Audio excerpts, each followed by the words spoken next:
تمام تعریفیں اللہ کے لیے ہیں جس نے ہمارے لیے سیزنوں کو اور موسموں کو مشروع قرار دیا ہے، اور میں گواہی دیتا ہوں کہ اللہ وحدہ لا شریک کے علاوہ کوئی سچا معبود نہیں جو آسمان و زمین کا مالک ہے، اور میں گواہی دیتا ہوں کہ ہمارے نبی سردار جناب محمد صلی اللہ علیہ وسلم افضل المخلوق رسول ہیں۔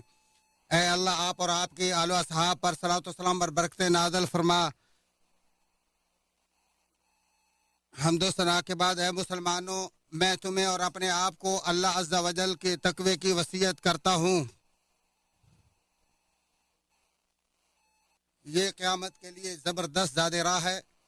اے مسلمانوں، ماہ ذوالحجہ کے پہلے 10 دن نیکیوں کے افضل ترین سیزن ہیں۔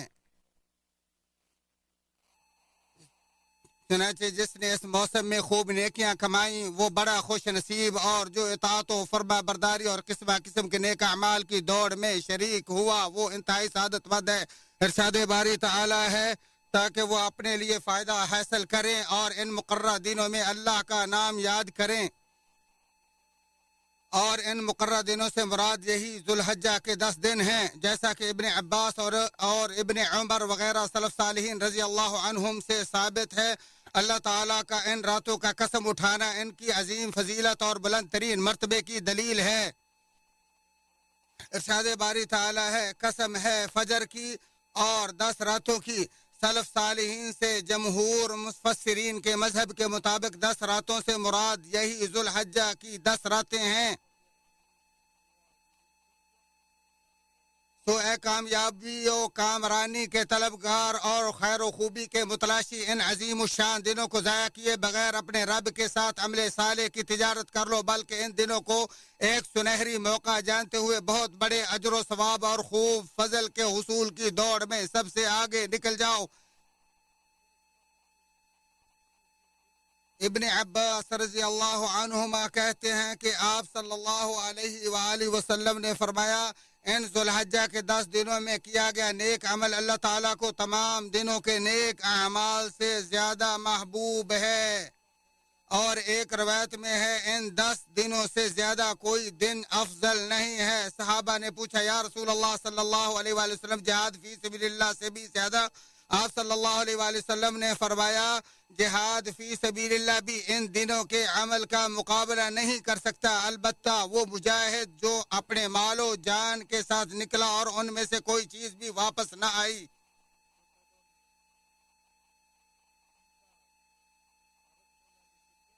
بخاری شریف۔ بس یہ ایک ایسا سنہری موقع ہے جس کا کوئی متبادل نہیں، لہٰذا اے مسلم اپنی نیکیوں میں اضافے، گناہوں کے کفارے اور اپنے مولا کے تقرب کے لیے انہیں غنیمت سمجھو۔ مسند امام احمد میں سند حسن کے ساتھ ابن عمر نبی اکرم صلی اللہ علیہ وآلہ وسلم سے روایت کرتے ہیں کہ آپ صلی اللہ علیہ وآلہ وسلم نے فرمایا، کوئی دن ایسے نہیں ہیں جن میں عمل کرنا اللہ کے نزدیک ان 10 دنوں سے زیادہ عظیم یا محبوب ہو، سو تم ان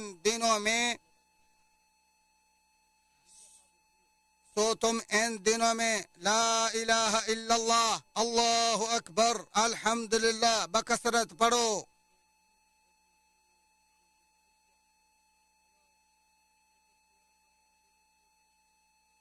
حضرت جابر رضی اللہ تعالی عنہ نبی اکرم صلی اللہ علیہ وآلہ وسلم سے روایت کرتے ہیں کہ آپ صلی اللہ علیہ وآلہ وسلم نے فرمایا، دنیا کے تمام ایام سے یہ 10 دن افضل ہیں۔ اسے ابن حبان اور بزار نے روایت کیا، اور ذاہبی نے اس کی سند کو حسن قرار دیا ہے۔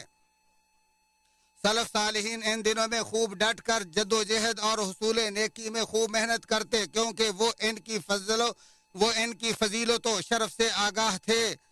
ابو عثمان نہدی کہتے ہیں، سلف صالحین رمضان کے آخری اور ذوالحجہ و محرم کے پہلے عشرے کی بہت تعظیم کیا کرتے تھے۔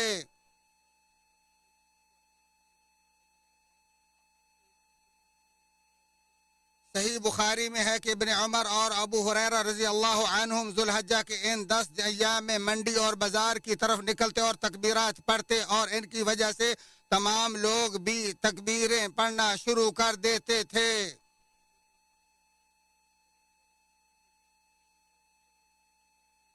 میمون بن مہران جو تابعین میں سے ہیں کہتے ہیں ہم نے ان لوگوں کو پایا جو ان 10 دنوں میں خوب تکبیریں پڑھتے تھے اور ان تکبیرات کے بہت زیادہ ہونے کی وجہ سے مجھے شبہ ہوتا گویا کہ یہ سمندر کی موجیں ہیں۔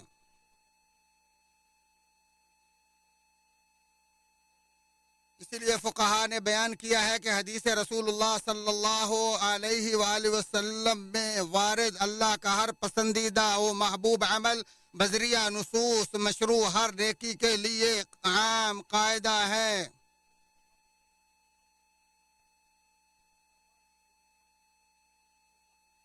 اور انہی میں سے تمام جسمانی اعمال ہیں جیسے نماز، روزہ، حج، تلاوت قرآن، بکثرت ذکر و استغفار اور نبی علیہ الصلاۃ والسلام پر درود بھیجنا، اور وہ نیک اعمال بھی اسی میں شامل ہیں جن کا نفع مسلمانوں کو پہنچتا ہے، جیسے صدقہ خیرات کرنا، لوگوں کے ساتھ نیکی کرنا، لوگوں کی ضرورتوں کو پورا کرنا، انہیں خوش کرنا، ان کی مدد کرنا، اور ان میں سے جو تنگ دست ہو اس کے لیے آسانی پیدا کرنا۔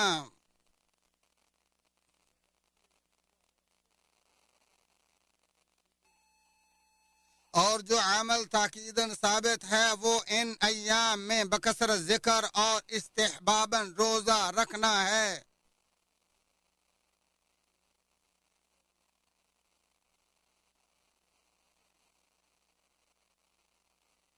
علماء نے کہا ہے کہ ان 10 دنوں میں تکبیرات پڑھنے کی 2 قسمیں ہیں۔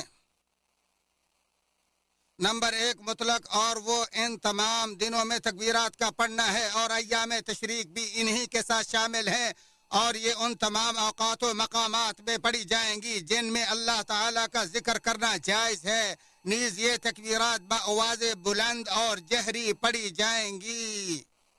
جبکہ تکبیرات کی دوسری قسم مقید ہے، یعنی وہ تکبیرات جو فرض نمازوں کے بعد پڑھی جاتی ہیں، جو حج نہ کرنے والوں کے لیے یوم عرفہ نماز فجر سے، جبکہ حجاج کے لیے 10ویں ذی الحجہ نماز ظہر سے شروع ہوں گی، اور ایام تشریق کے تیسرے دن نماز عصر کے بعد ختم ہوں گی۔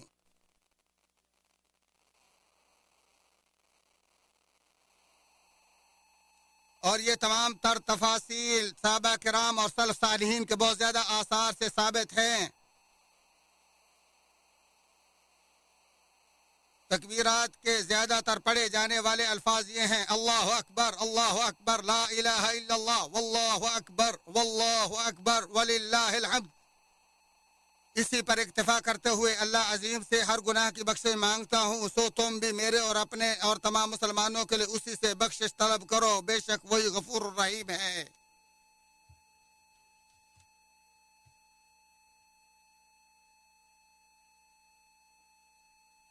تمام تعریفیں اللہ وحدہ لا شریک کے لیے، اور میں گواہی دیتا ہوں کہ اللہ وحدہ لا شریک کے علاوہ کوئی سچا معبود نہیں، اور میں گواہی دیتا ہوں کہ ہمارا نبی سردار محمد صلی اللہ علیہ وسلم کے بندے رسول ہیں۔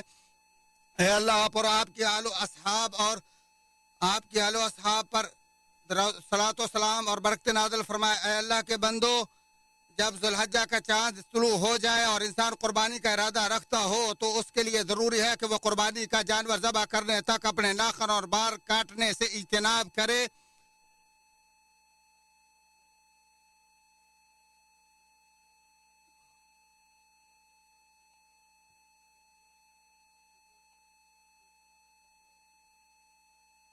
چنانچہ ام سلمہ رضی اللہ تعالی عنہما کی حدیث میں ہے کہ بلا شبہ نبی اکرم صلی اللہ علیہ وسلم نے فرمایا، جب تم ذوالحجہ کا چاند دیکھ لو تو تم میں سے جس کا قربانی کرنے کا ارادہ ہو وہ اپنے بال اور ناخن نہ کاٹے۔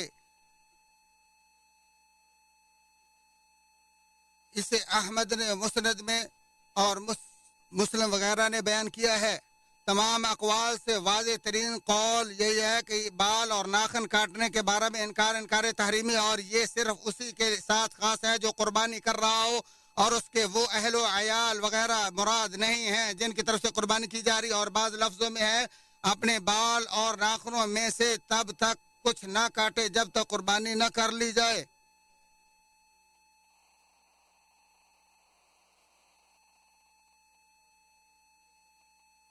بلا شبہ اللہ تعالیٰ نے ہمیں ایک ایسے امر عظیم کا حکم دیا جو ہمارے نفسوں کی پاکیزگی اور اصلاح احوال کا ذریعہ ہے۔ خبردار وہ ہے نبی اکرم صلی اللہ علیہ وآلہ وسلم پر بکثرت درود بھیجنا. تمام سامعین کرام کی خدمت میں گزارش ہے کہ وہ فضیلت شیخ کی دعا میں شریک ہوں اور آمین کہیں. اللهم صل وسلم وبارك على نبينا ورسولنا محمد ما دارت الأفلاك والأجرام وما تتابعت السنوات والأيام. اللهم صل وسلم وبارك عليه ما تعاقب ليل ونهار. اللهم ارض عن الصحابة أجمعين وعن التابعين ومن تبعهم بإحسان إلى يوم الدين. اللهم اغفر لنا وللمسلمين الأحياء والميتين. اللهم اغفر لنا وللمسلمين الأحياء منهم والميتين. اللهم ارحمنا برحمتك. اللهم اشملنا جميعا برحمتك. اللهم ارحمنا رحمة تغنينا بها عمن سواك. اللهم فرج همومنا وهموم المسلمين ونفس كرباتنا وكربات المسلمين. اللهم ارفع عنا البلاء والوباء يا ذا الجلال والإكرام. اللهم نفس عنا فيما نحن فيه يا ذا الجلال والإكرام. اللهم ارفع عنا الوباء. اللهم ارفع عنا الوباء. اللهم ارفع عنا الوباء يا ذا الجلال والإكرام يا حي يا قيوم. اللهم وفق خادم الحرمين الشريفين. اللهم وفقه ووفق نائبه لما تحبه وترضاه. اللهم وفق جميع ولاة أمور المسلمين لما فيه خدمة رعاياهم. اللهم احقن دماء المسلمين. اللهم احقن دماءهم وصن أعراضهم واحفظ أموالهم يا حي يا قيوم. اللهم اجمع كلمتهم على الحق. اللهم اجمع كلمتهم على الحق. اللهم إنا نعوذ بك من زوال نعمتك وتحول عافيتك وفجاءة نقمتك وجميع سخطك. اللهم إنا نعوذ بك من جهد البلاء ومن درك الشقاء ومن سوء القضاء ومن شماتة